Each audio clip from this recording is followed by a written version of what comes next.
Donc voilà, après ce que je fais,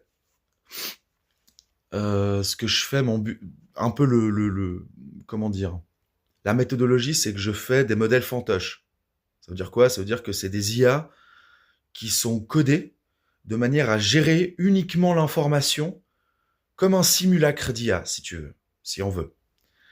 Et ce simulacre d'IA me permet déjà de base de savoir si cette mathématique qui permet de générer une IA, qui permet d'orchestrer une IA, qui permet de faire plein de choses sur cette IA, même de gérer son architecture, au fond, euh, on, on la vérifie à travers des simulations.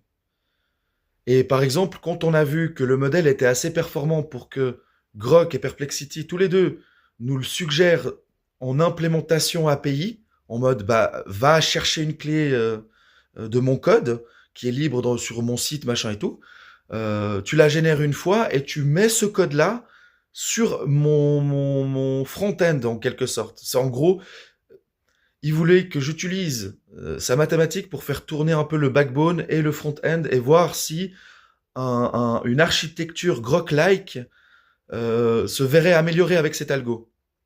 Et vu que moi, je suis vraiment pas balèze avec ces histoires de générer des clés d'API, de s'inscrire sur les sites, et puis suivant comment ils vous demandent vos cartes, ils vous demandent vos trucs, moi, ça me saoule.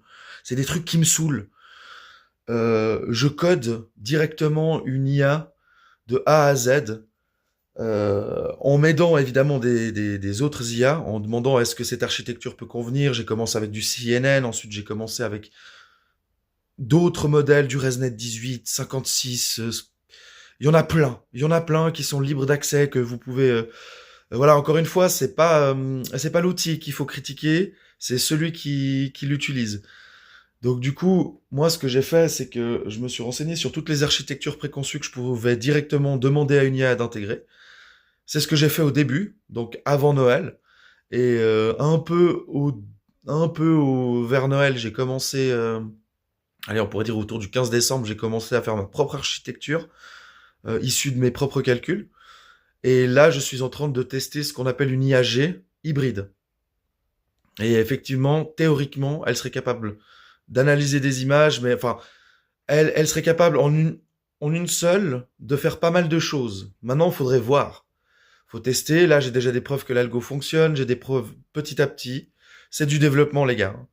Mais moi, je trouve que c'est assez convaincant de voir qu'en moins de 50 époques, il a une grosse rétention d'informations. C'est cool.